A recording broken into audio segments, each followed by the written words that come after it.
Vedanany tompo amintsika rehetra indray izay manaraka an'izao afatra anio izao. Ifampizara indray tsika tenin'Andriamanitra androany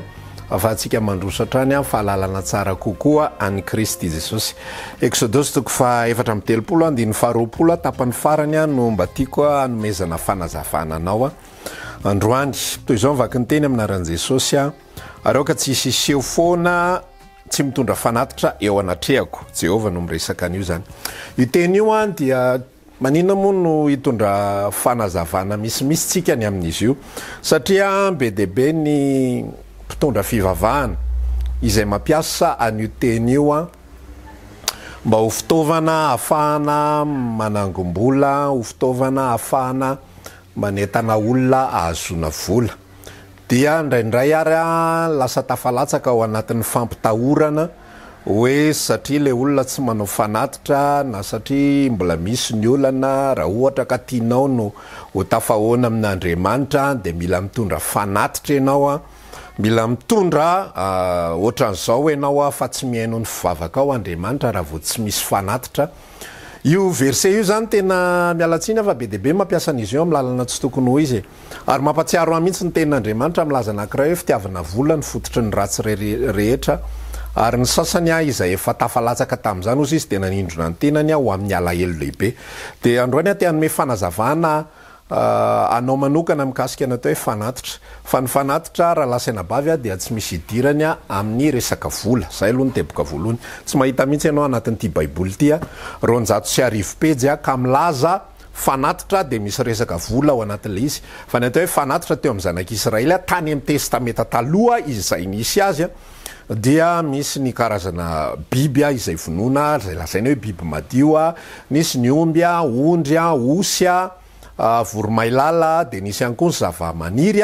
tahaka ny kobatsaratoto ny diloilo ny oliva sy sisa rehetrarehetra reny rehetrarehetra reny atao hoe fanatitra ary reny nentina teo anatrehampisorona mba nataterahana ny fanelanelanana teo amin'ny olombelona sy Andriamanitra. Zay zany ny antony fanatitra satria ny anton'le izy zany dia zao ty misy olombelona tsy mendrika, ty misy Andriamanitra masina be, ty misy olombelona maloto, ty misy Andriamanitra masina be. Asiana panelanela leo ampovoany,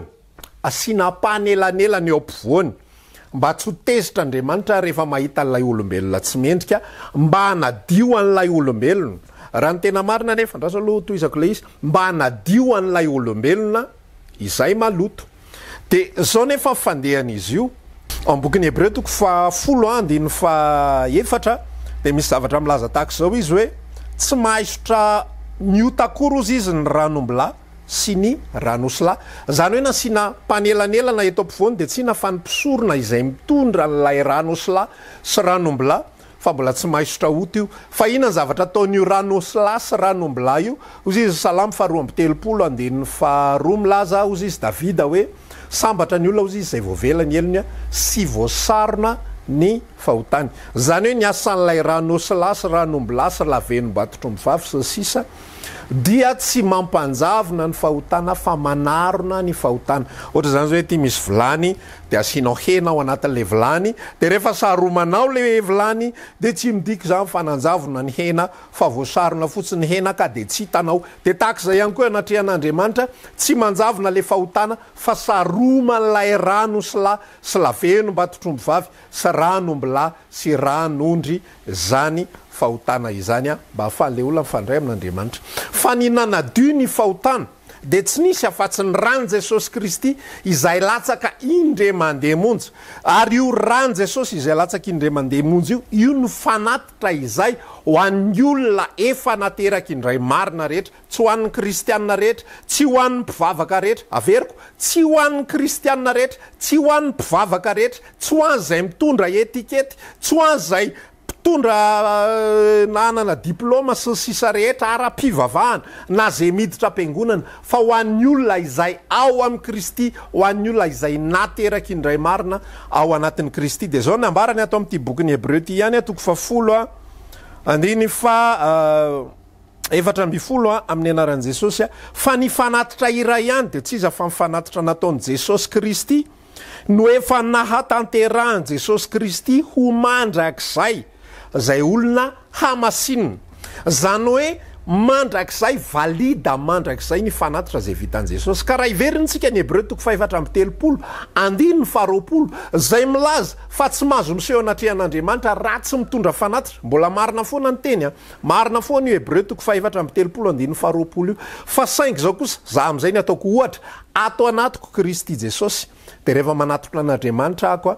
de mitondra fanatitra ako a 4:20 ora 4:20 ora amin'ny 4:20 ora 7 andro amin'ny 7 andro satria io Jesosy io a ho ahy manokana izay efa nateraka indray a de efa mitoetra atao anatin'ity foko ity izy a ao anatiko ao a ozy ny apôstôly Paoly tsy zaho intsony ty hitanao velona ity fa Kristy ny velona ao anatiko. Zany velona ao anatiko zany a tsy misy olona ka velona 20 minitra izy a mandritra fotoana andehanany any am-piangonana de maty kely indray izy aloha de velona indray izy rehefa mankany am-piangonana de maty indray izy rehefa aveo a tsy zany ny atao hoe fahavelomana fa ny atao hoe fahavelomana de 7 andro amin'ny 7 andro a 4:20 ora amin'ny 4:20 ora ianao velona foana de takizay ihany koa Jesosy velona atao anatiko io 7 andro amin'ny 7 andro 4:20 ora amin'ny 4:20 ora. Ina mivokatra ny zavatra rehetrarehetra zany rehefa mandeha na aiza ako mandeha mivavaka na tepoly aiza ny alehako a na trano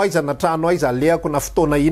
ina ivavahako a na ao amin'ny dosy a na ny tokotany a na iny an-dalambe a na aiza iantsoko ny anaran'ny Andriamanitra a de eo foana izy a ary afaka miresaka amin'ny avy hatrany ako a tsy misy protokôla tsy misy mpisorona panelanelana intsony a fa efa Jesosy Kristy ny efa panelanelana lay fanatitra nataon'i Jesosy a no efa panelanelana amin'ny fotoana rehetra izay eonako amin'Andriamanitra de efa voadio ny fahotako a zany zavatra hafahafa be zany izy tsy mety amin'ny fisainan'olombelona fa ny mety amin'ny fisainan'olombelona de atao foana ny ina moa izy tiako fombafomba maro isan-karazany mba ahafahana manadio fahotana de na any am-piangonana ara de tsy maintsy manaoko fombafomba aloha tafiditra ao anatin'izany fombafomba zany tsy maintsy manao vavaka famelakeloka foana isaky mihetsika tsy maintsy manao vavaka foana fangatahana famindrapo fangatahana sy sisa rehetrarehetra fa isika rehefa ao amin'ny Kristy tsy midika zany hoe odina tsy hitany fahotana na hoe tsy fonana tsony zany fahotana fa za te resaka aminao hoe Jesosy Kristy no mbola milaza ary izy any am-boky Romana toko 9 hoe Jesosy Kristy izy mipetraka eo kavanan'Andriamanitra ary mifona ho antsika rehetra zany hoe tsy le fifonantsika inona ny zavatra asany iny de atsapahantsika ny fahotantsika sy ny fahadisoantsika fotsiny fa raha ny resaka famelan-keloka sy ny fanadiovana de zao ny ambaran'ilay teny izay vakitsika teo ary averiko fanatitra iray ihany no efa nahatanterahany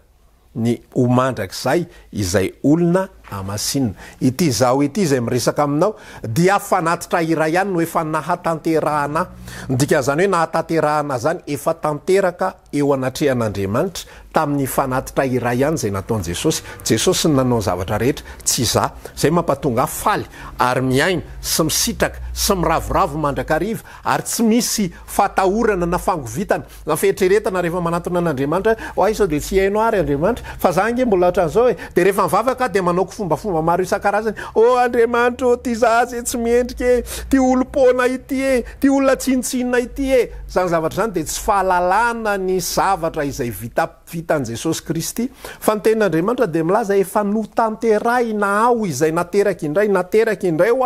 averiko eto fa tsy ny kristianina rehetra tsy ny mpivavaka rehetra tsy ny mpitondra fivavahana rehetra tsy ny olona rehetra fa ny olona izay nateraka indray marina ao amin'ny Kristy Jesosy. Ho alahatra eto ambony eto ny lista ny toriteny izay manambara sy manazava tsara mikasika an'izany fahateram-baovao izany mba azonao an'izany zavatra zany raha ohatra mbola tsy voafehanao raha ohatra mbola tsy azonao antoka tsara ny fahateram-baovao ao amin'ny Kristy. Teny anankiray monja sisa no miresaka fanatitra atao anatin'ny testamenta vaovao oza tamin'ny voalohany teo hoe tsisy resabola aloha ao de ny fanatitra rehetrarehetra de vita daholo tany amin'ny testamenta taloha ary novitainy Jesosy ozy izy Jesosy rehefa nyresaka ny lalàna hoe tsy misy foana ozy izy na de tendrin-tsoratra ray ary amin'io lalàna io na de kely monja ary mandra-pataterahany izy rehetra de tanteraka Jesosy daholo izy rehetra zay no nanaovany teo ambony hazo fijaliana hoe vita ny zavatra rehetra vita ny fanatitra ny ilaina vita ny fanataterahana ny lalàna manomboka amin'ny lalàna voalohany ny didy folo rehetrarehetra tafiditra ao anatin'izany ny lalàna 570 isa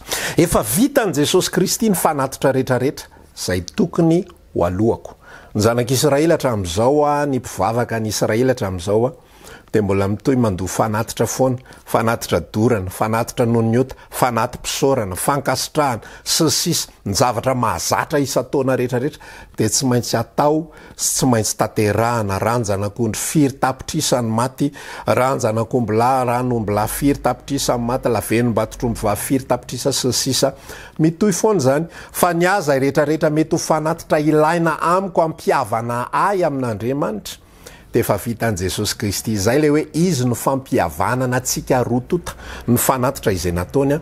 teo ambony azo fijaliana ny zavatra rehetrarehetra zay ataoko zany rehefa manome fanomezana kosa de ao anatin'ny fahalalana tanteraka za raha lasaina bafy tsy manome satria matahotra ny idiran-dozy za tsy idiran-dozy zany satria maninona ny fanatitra rehetra izay tokony ilaina mba tsy ahatonga idiran-dozy de efa nalohan'ilay Jesosy Kristy atao anatiko ka rehefa manatona an'Andriamanitra milamina ny saiko tsy matahotra ny mety idiran-doza na mety ahazo problema na sisisa rehetra satria tsy manana fanatitra fa ny zavatra rehetra ataoko ninonina fanomezana omeko de zao ny ambaran'ny apôstôly Paoly izay marina amin'ny fanomezana rehetrarehetra zay ataonao Korintiana faharotoko fa 7 aoka ny olona rehetra raha tsy diso andiny fa 7 aoka ny olona rehetra samy anome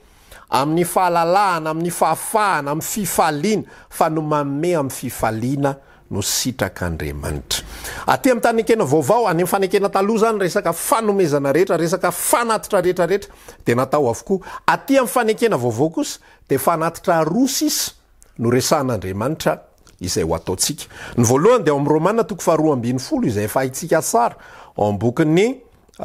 Romana toko faharoa ambin'ny folo eo amin'ny andininy faharoa izy de milaza an'izao zavatra zao hoe atolory ny tenanareo ho fanatitra velona masina sitrak'Andriamanitra de fanompom-panahy mety ataonareo zany. Zay zany ny fanatitra voalohany izay asainy ny tompo ataotsika dia ny manolotra ny tenantsika ho fanatitra ho an'Andriamanitra. Ozy izy ny tenin'Andriamanitra hoe mofo tsy misy masirasira fanatitra velona masina manolotra ny tenantsika tsy anjakany ny karazana zavatra maro isan-karazany toy ny fahotana sy ny loto maro isan-karazany zay mety mbola mandehandeha ny anatintsika any ary ny fanatitra faharoa izay resan'ny tenin'Andriamanitra de ny Hebreo toko fahatelo ambin'ny folo andiny fahaenina ambin'ny folo mivaky toy izao amin'ny anaran'i Jesosy fa aza manadino ny anao soa sy antra fa fanatitra toy izany no sitrak'Andriamanitra. Ny fanatitra tediavin'Andriamanitra zany raha lasaina bavy dia tsy fanatitra anaovana trano vadimpiangonana, tsy fanatitra anaovana altara sy pilipitra, tsy fanatitra anaovana seza maro isan-karazany raha te hanao an'izany ianao de manomeza tsotra fotsiny amin'izao fanomezana tsotra ny anaran'izany fa tsy fanatitra ny anaran'izany fa fanatitra eo anatrehan'Andriamanitra kosa dia atolory ny tenanareo fanatitra velona ary ny fanatitra faharoa dia izay manaraka azy dia aza manadino ny anao soa sy antra fa fanatitra toy izany no sitrak'Andriamanitra. Lay manao soa sy miantra dia hoy ny tenin'Andriamanitra hoe ampianaka vo finoana aloha zay vo amin'ny olona rehetra ihany koa. Zay ndray fifampizarantsika